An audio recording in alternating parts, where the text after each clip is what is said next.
Je suis Danielle Obono, présidente du groupe d'amitié parlementaire entre la France et le Bangladesh. Et je suis très heureuse de vous accueillir aujourd'hui pour cette journée de conférence sur la situation des Rohingyas au Bangladesh et en Birmanie. Je vais être très brève, d'autant que nous avons pris un petit peu de retard. Et surtout parce que je vais laisser la parole à mon collègue Jean-François Mbaye. Je voudrais commencer par remercier très chaleureusement l'ensemble de l'équipe qui a permis l'organisation de cette conférence, à commencer par la Free Rohingya Coalition et par M. Monzarni, ici présent, qui a été à l'initiative, qui a porté cette idée et a permis son organisation, a été très actif pour permettre sa réalisation.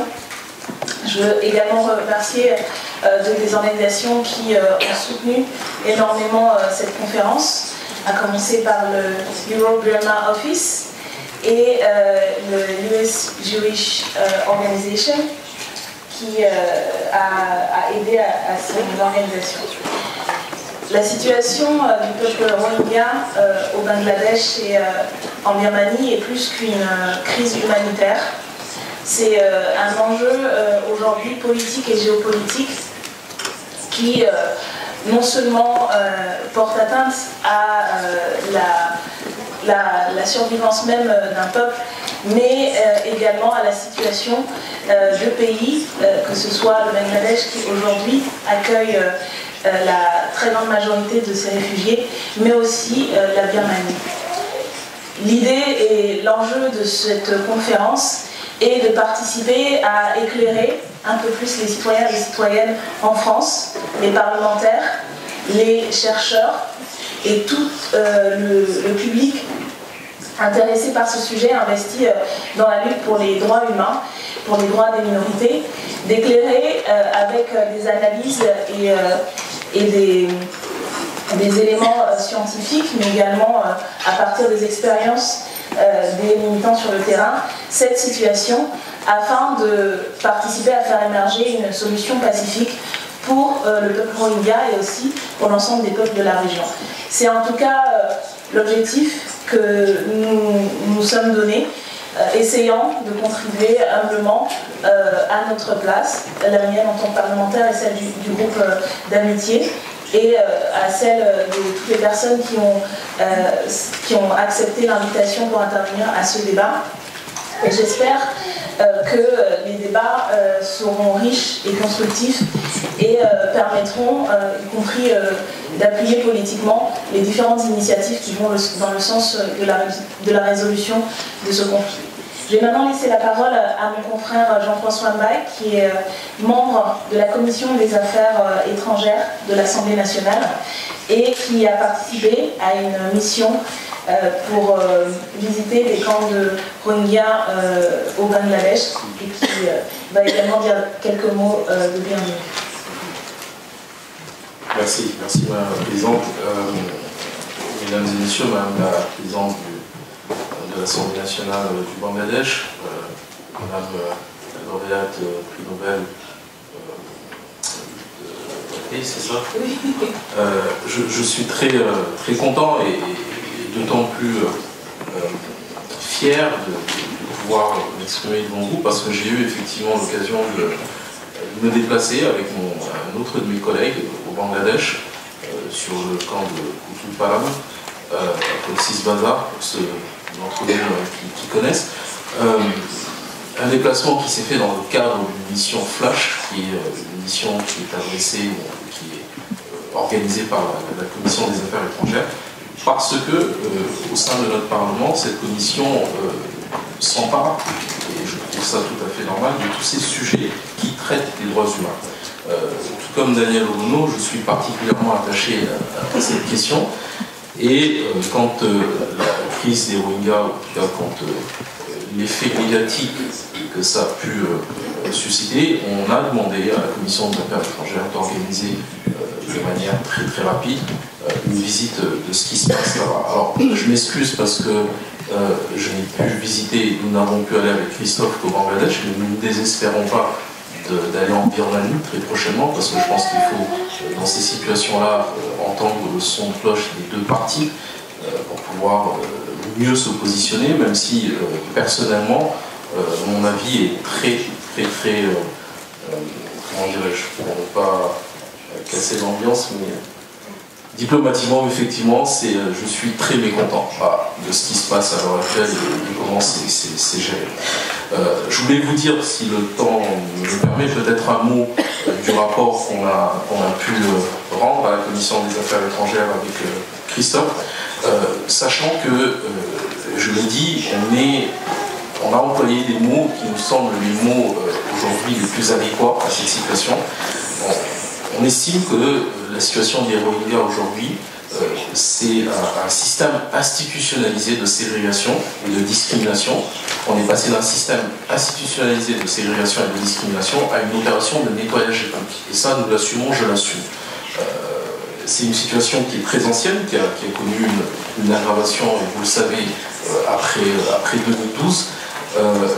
Les Rohingyas, je ne vais pas revenir sur l'histoire, mais très rapidement, les Rohingyas, c'est une population, c'est la plus grande population apatride au monde, représente un peu plus d'1 million de personnes dans le nord de l'état du Rakhine, qui est appelé autrement Arakan, à la frontière du Bangladesh. Et le terme connote une identité birmane qui leur est contestée par le pouvoir central, le terme de Rohingya. Donc je ne reviendrai pas sur ces questions-là, mais nous, ce que nous avons pu voir, nous avons d'abord discuté avec les autorités sur place. Nous avons rencontré la présidente de la Commission des Affaires étrangères, le docteur Dipoumouni. Nous vous avons rencontré, vous, Madame la Présidente. Nous sommes allés avec l'ambassadeur de France au Bangladesh sur le camp en lui-même. Nous avons discuté aussi avec le préfet de district. Nous avons vu beaucoup d'autorités, mais nous avons aussi surtout beaucoup de G, et nous avons vu ce qui s'est passé et ce qui se passe sur ce camp-là. J'aimerais vous dire, Madame la Présidente de l'Assemblée nationale, chers amis, que l'accueil qui est aujourd'hui réservé par le Bangladesh, qui est un pays aussi, il faut le dire, particulièrement pauvre et surpeuplé, à ces Rohingyas, c'est un accueil qui mérite d'être chaleureusement salué. Et en mon nom et en celui de Christophe Negelen, que vous avez aussi rencontré, nous voulons vous réaffirmer vraiment que cet état-là, de dire que l'accueil que vous avez réservé à cette population est un accueil chaleureux, et je pense que la communauté internationale doit pouvoir aussi saluer cela. Je ne vais pas rentrer dans les détails, parce que je crois que les tables rondes qui suivront analyseront un petit peu mieux la situation.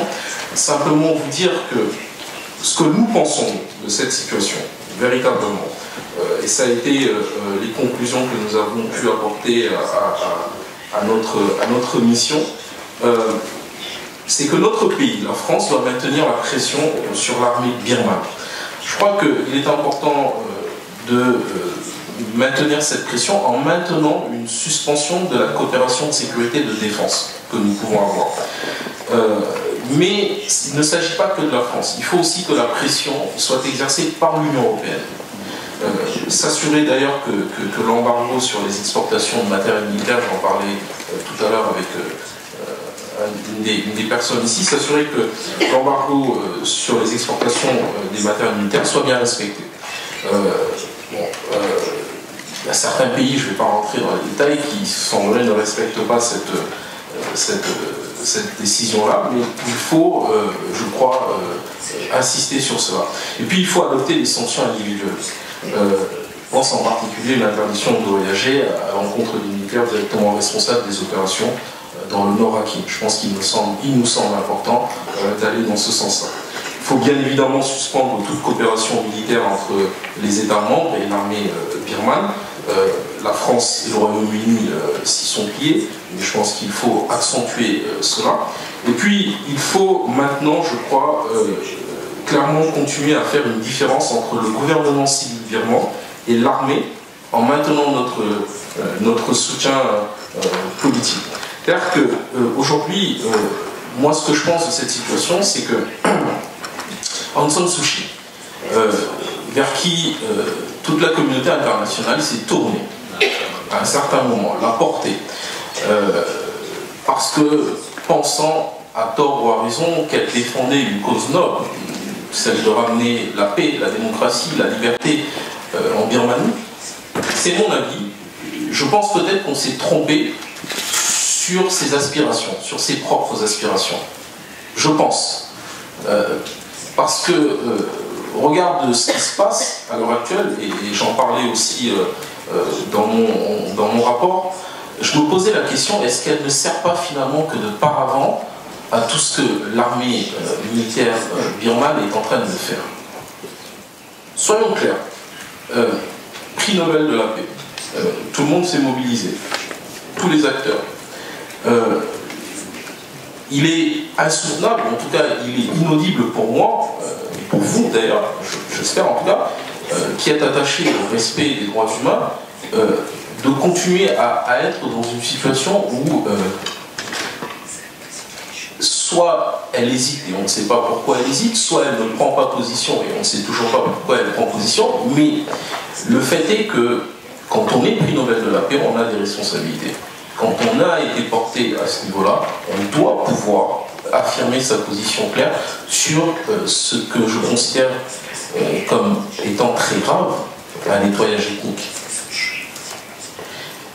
Et donc, ma question c'est aujourd'hui, quelles étaient ses aspirations? Est-ce qu'elle voulait ramener véritablement de la paix, de la démocratie en Birmanie? Est-ce qu'elle voulait faire avancer les choses ou est-ce qu'elle aspirait juste à être au pouvoir politique? Auquel cas, si c'est ça, moi j'estime qu'on s'est trompé de personne. On s'est trompé sur la personne. Quoi, sur ses aspirations. Bon. Deuxième chose, indépendamment des pressions que la communauté internationale doit exercer, je pense qu'il faut aussi maintenant rentrer en profondeur, en tout cas voir de quelle manière ce rapatriement des populations rohingyas en Birmanie peut se faire. Là aussi, je pense qu'il y a une question qui est absolument fondamentale, c'est que les Rohingyas sont d'abord des apatrides. Et je le dis clairement, je ne vois pas en quoi et comment on pourrait accepter le retour d'une personne dont on ignore, dont on a voulu ignorer l'existence pendant des décennies. Des personnes qui n'ont eu accès à rien du tout. Et donc, moi, je pense qu'il faut d'abord que ça passe par régler le problème de l'apatrie du Rohingya. C'est une question centrale pour moi. Comment voulez-vous qu'on puisse, un apatride, qu'on puisse le faire ramener sur un territoire accepté par des autorités qui n'ont jamais voulu lui donner une existence humaine, privée de tout. Et je veux dire, j'ai été particulièrement choqué quand je suis allé sur le camp, et j'en terminerai là parce que je crois que je suis en train d'épuiser mon temps de parole, mais on est allé avec Christophe au Bangladesh le lendemain de Noël. On est allé le 26 décembre. Je peux vous dire que quand on sort d'un moment festif comme ça et qu'on se retrouve 24 heures après sur un camp, honnêtement, ça fait très très mal. Ça fait très très mal parce que on a pu échanger avec des Rohingyas, leur demander ce qui s'est passé, comment ça s'est passé, qu'est-ce qu'ils espèrent. On a pu aussi échanger avec vous, Madame la Présidente de l'Assemblée nationale. Une question m'est venue, et j'ai demandé d'ailleurs,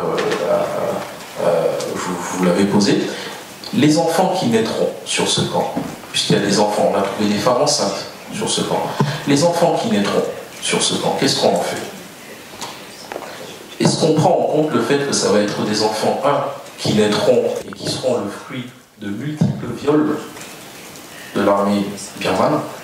Est-ce qu'on prend en compte le fait que ces enfants naîtront avec une mère qui est de toutes les façons apatride, sans père, qui eux-mêmes donc partiront, je dirais, avec un handicap très lourd? Est-ce qu'on prend en compte cette situation? Qu'est-ce qu'on en fait?